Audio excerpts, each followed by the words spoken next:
Comme tous les matins, Daphné se rend dans son café préféré pour prendre son petit déjeuner. Elle quitte le café après avoir payé. Quelques minutes plus tard, elle y revient, l'air anxieux, car elle a oublié son portefeuille. Étrangement, il est introuvable. Elle appelle la police pour signaler l'incident. Personne n'a quitté l'endroit.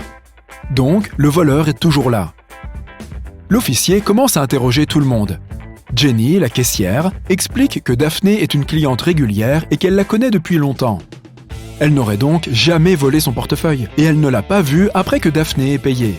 André est un touriste qui visite la ville pour la première fois. Il dit qu'il est venu dans ce café parce qu'il voulait goûter leur célèbre muffin. Il affirme qu'il n'a pas vu le portefeuille. Il était occupé à essayer de choisir le muffin qu'il devait prendre à ce moment-là. Quant à Harry, il travaille comme vendeur dans un magasin. Il dit qu'il est venu là pour prendre un café et il n'a pas vu le portefeuille parce qu'il était occupé à verser du lait dans son café. À ton avis, qui a volé le portefeuille ?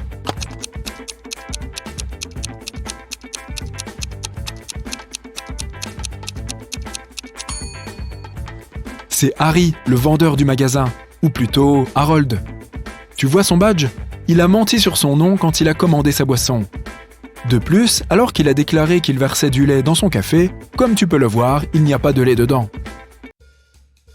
Jessica est une actrice en herbe, et aujourd'hui, elle a une grande audition pour une comédie musicale. Elle quitte sa maison tôt le matin pour arriver à l'heure, mais elle a oublié de prendre ses partitions avec elle, si bien qu'elle doit retourner chez elle. Mais quand elle rentre, elle voit sa colocataire allongée sur le sol, inconsciente.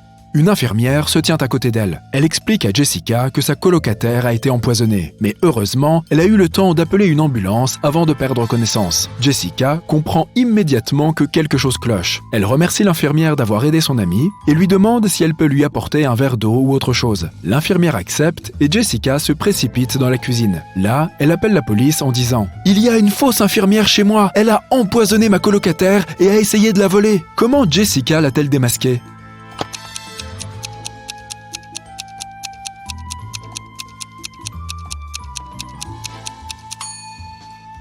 Quand elle est arrivée chez elle, il n'y avait pas d'ambulance dans l'allée ni dans la rue. Or, les ambulanciers ont forcément un véhicule spécialisé. Et tu as peut-être aussi remarqué que le sac que tenait l'infirmière était légèrement ouvert et que les bijoux de la colocataire de Jessica en dépassaient. Anne et Catherine sont toutes deux des influenceuses. Jette un coup d'œil aux dernières photos qu'elles ont postées. À ton avis, laquelle des deux est la plus riche ?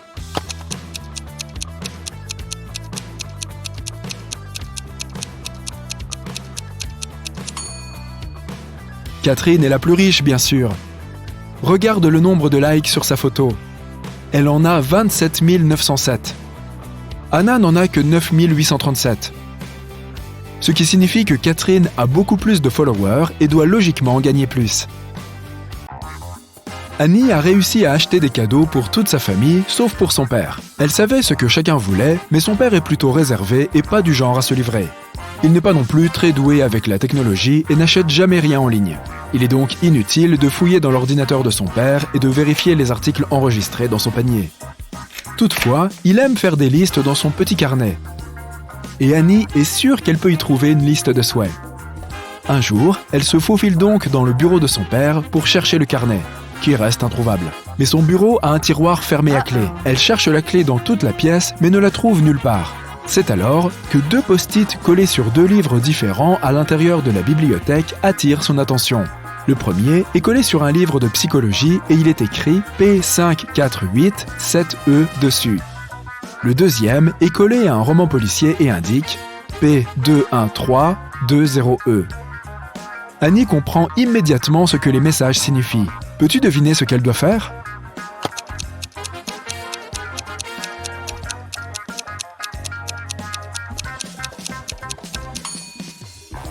Elle doit ouvrir la page 548 du premier livre et trouver le 7e mot de cette page. Ensuite, elle doit ouvrir la page 213 du deuxième livre et trouver le 20e mot de cette page. Les mots qu'elle trouve sont « sous » et « bureau ». Elle regarde immédiatement sous le bureau et trouve la clé du tiroir scotchée. Jacques rentre du travail à son appartement tard dans la nuit. Soudain, il est frappé à la tête et kidnappé. Quand il se réveille, il se retrouve dans une petite pièce. Il essaye de sortir, mais la porte est fermée par un gros cadenas. Jacques essaye de trouver la clé, Mais il n'y a rien d'autre qu'une fenêtre avec des barreaux de métal à l'aspect étrange. Soudain, il remarque quelque chose. Cela l'aide à trouver la clé. Le vois-tu aussi ?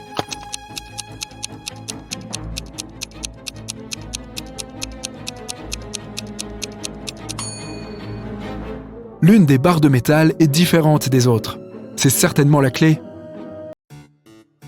Gisèle campe dans la forêt lors d'une nuit de pleine lune. Après minuit, alors qu'elle fait griller des chamallows sur le feu, elle entend un hurlement. Il y a un loup-garou dans la forêt, et il a réussi à trouver la tente de Gisèle car il a senti sa nourriture. Heureusement, Gisèle n'est plus dans sa tente lorsque le loup-garou arrive, car elle s'est déjà enfuie. Cachée derrière un arbre, elle regarde la créature manger ses chamallows et réduire sa tente en charpie. Lorsque le loup-garou repart avant le lever du soleil, la jeune femme retourne à sa tente, mais tout est en désordre. Il n'y a plus de nourriture ni d'eau.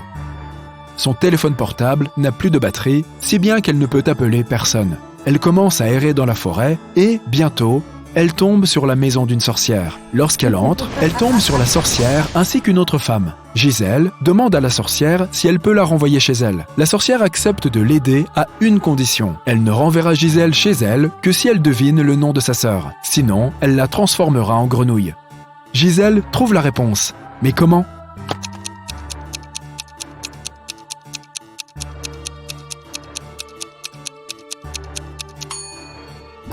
As-tu remarqué que la sœur de la sorcière portait le même collier autour du cou que le loup-garou ? Et il y avait un prénom inscrit sur le collier. Abigail. Zoé va trouver un agent de sécurité et signale que son sac de sport a disparu. Elle dit qu'elle s'est rendue aux toilettes des femmes après son cours de danse.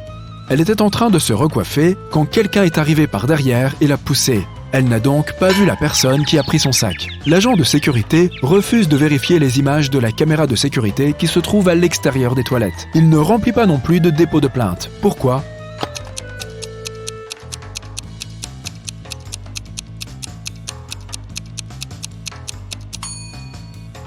Zoé a dit qu'elle se recoiffait. Elle a donc dû se regarder dans le miroir. Si quelqu'un s'était faufilé derrière elle, elle aurait certainement vu son reflet. Donc, Zoé a probablement menti pour pouvoir poursuivre la compagnie en justice. Heureusement, l'agent de sécurité ne s'est pas laissé duper. Plusieurs femmes ont disparu dans une petite ville. James Darcy et sa brigade de police les cherchent pendant des mois, mais ils ne parviennent pas à trouver l'endroit où les femmes sont retenues. Un jour, pendant que Sandra fait son jogging, elle décide de prendre un autre chemin pour rentrer chez elle. Alors qu'elle passe devant une vieille cabane, elle entend des cris provenant du sous-sol. Elle appelle immédiatement James Darcy pour le signaler. James et son équipe arrivent sur place et pénètrent à l'intérieur. Ils y trouvent 3 femmes. Elles disent toutes qu'elles ont été enfermées dans le sous-sol pendant des mois, mais James sait que l'une d'entre elles ment. La première femme dit qu'elle s'appelle Tammy et qu'elle a passé près de 8 mois dans le sous-sol.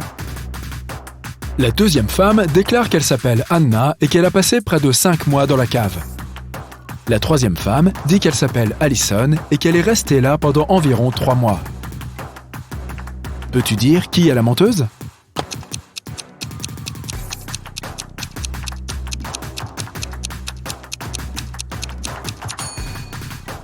Allison dit la vérité. Ses vêtements sont sales et déchirés et ses cheveux sont gras. Elle n'a certainement pas vu la lumière du jour depuis longtemps. Il en va de même pour Anna. Mais regarde Tammy, elle a l'air propre. Ses vêtements sont neufs, ses cheveux et son maquillage ont l'air frais. C'est sûrement elle qui ment. David a passé ses vacances d'été dans un camp d'atelier scientifique qui se trouve au sein d'une grande installation spatiale. Lorsque les vacances d'été prennent fin et que l'école reprend, il raconte à ses amis du club de sciences toutes ses aventures au camp. Il a dit qu'il a découvert une pièce secrète dans le complexe et qu'à l'intérieur, il y avait une machine à remonter le temps. Il est entré dedans et a appuyé sur quelques boutons pour tester si elle fonctionnait vraiment. Et ça a marché. Il a voyagé dans le temps et il a pu parler à Nikola Tesla, Chuck Berry et au roi Aragorn. Mais un de ses amis l'accuse immédiatement de mentir. Comment sait-il que David a tout inventé ?